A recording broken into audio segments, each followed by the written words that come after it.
কালো জাদু বা ব্ল্যাক ম্যাজিক এর নাম শুনলেই আতঙ্কিত হয়ে যেতে পারে যে কোনো মানুষ। আপনার মনে কি কখনো প্রশ্ন এসেছে কি এই কালো জাদু?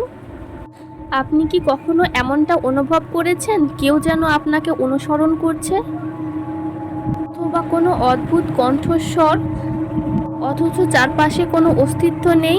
শরীর কি দিন দিন দুর্বল হয়ে পড়ছে? পরীক্ষা নিরীক্ষাতেও কি কোনো রোগ ধরা পড়ছে না? কিংবা এমন কি কিছু দেখেছেন বা অনুভব করেছেন যার বাস্তবে কোনো রকম ব্যাখ্যা হয় না? কোনো কাজেই কি শক্তি পাচ্ছেন না, কোনো কাজে মন দিতে পারছেন না, বা হঠাৎ হঠাৎ রেগে যাচ্ছেন? তাহলে হয়তো আপনি পড়েছেন এমন কোনো শক্তির কবলে যাকে আমরা কালো জাদু বলে চিনি। কি এই কালো জাদু বা ব্ল্যাক ম্যাজিক? কি কাজে ব্যবহৃত হয় এটি? কোরআনে আল্লাহ পাক কালো জাদুকে শিহর হিসেবে উল্লেখ করেছে। কালো জাদুকে যদি বুঝতে হয় তাহলে আমাদের জানতে হবে জিন জাতি সম্বন্ধে। জিন জাতি সম্বন্ধে আমাদের ধারণাও থাকতে হবে। আল্লাহ তাআলা মানুষ সৃষ্টির অনেক আগেই জিন জাতিকে সৃষ্টি করেছেন। তাদেরকে সৃষ্টি করেছেন ধোঁয়াবিহীন আগুন থেকে। জিন জাতিকে এমন কিছু ক্ষমতা দিয়েছেন যা মানুষকে দেননি। সূরা বাকারার 102 নম্বর আয়াতে আল্লাহ তাআলা কালো জাদুর ইতিহাস সম্বন্ধে বর্ণনা করেছেন। সুলাইমান আলাইহিস সালামের সময়ে ব্যাপক বিস্তৃতি লাভ করেছিল কালো জাদুবিদ্যা। ইবলিসও কিন্তু জিন জাতির অন্তর্ভুক্ত।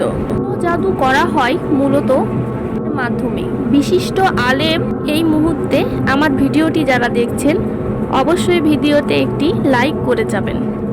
ভিডিওটি দেখে মনের ভাব প্রকাশের জন্য অবশ্যই একটি কমেন্ট করে যাবেন।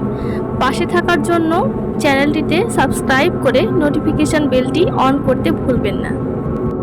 ও এ বিষয়ে গবেষকগণ মিস্টার বিলাল ফিলিপস বলেছেন, জাদু হচ্ছে জিন ও মানুষের মধ্যেকার এমন এক ধরনের চুক্তি যা উভয় পক্ষ দ্বারাই করা হয়। জাদু করতে জাদুকর নিজের সত্তাকে, নফসকে জিনের কাছে উৎসর্গ করে দেয়। তখন জিন জাদুকরকে নিজের ইচ্ছে মতো কিছু করার নির্দেশ দেয়। জাদুকর সেটা পালন করে, যার পরিবর্তে জিন তার বলা কাজগুলোকে করে দেয়। এমনটা করাতে লাভ কি? আমাদের মনে এমন প্রশ্ন আসতেই পারে। এর কারণ হচ্ছে ইবলিস শয়তান ও তার অহংকার।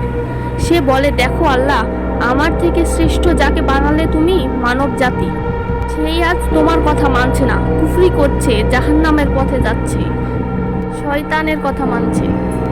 ইরাকে অবস্থিত ব্যাবিলন শহরে হারুত ও মারুত নামে দুইজন ফেরেশতা যারা মানুষদেরকে জিনে কালো জাদুর শিক্ষা দিয়েছিল।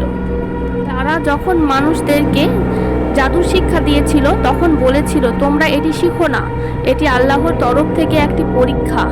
তোমরা জাদু শিখবে তো আখিরাতে তোমাদের পক্ষ থেকে কিছুই বাকি থাকবে না, কুফরি করবে, জাহান্নামে নিপতিত হবে। জেনেও কিছু মানুষ শিখেছিল ও তারা এই কালো জাদুর চর্চা করছিল। কালো জাদু যারা করে তারা কুফরি করে। কালো জাদু করে স্বামী স্ত্রীর সম্পর্ক নষ্ট করে, তারা কাফির হয়ে যায়।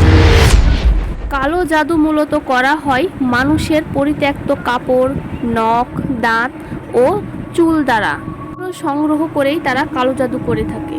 হযরত সুলাইমান আলাইহিস সালাম এর যুগে মানুষ বইয়ের মাধ্যমে জাদুবিদ্যা করতে শুরু করেছিল।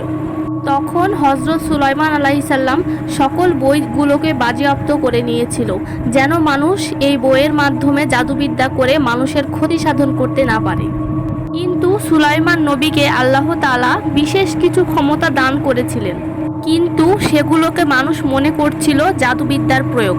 আল্লাহ হযরত সুলাইমান আলাইহিস সালামকে জিন, বাতাস ও পশু পাখির ওপর রাজত্ব দিয়েছিলেন। মানুষ যেন বুঝতে পারে কোনটি জাদু আর কোনটি নবীর মুআজিজা, এর মধ্যে পার্থক্য করতে পারার জন্যই জাদু সৃষ্টি। হযরত মুসা আলাইহিস সালামকেও আল্লাহ কিছু মুআজিজা দান করেছিলেন। ফেরাউনের প্রসিদ্ধ জাদুকররা মুসা আলাইহিস সালামকে জাদু দেখাচ্ছিল, কিন্তু মুসা আলাইহিস সালামের মুআজিজা দেখে তারা বুঝতে পেরেছিল এটা কোনো জাদু নয়, এটি আল্লাহর পক্ষ থেকে। ইসলাম ধর্মে কালো জাদু এবং বদনজরকে উল্লেখ করা হয়েছে।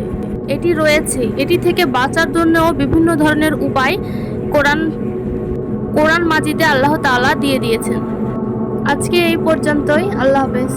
এই মুহূর্তে আমার ভিডিওটি যারা দেখছেন অবশ্যই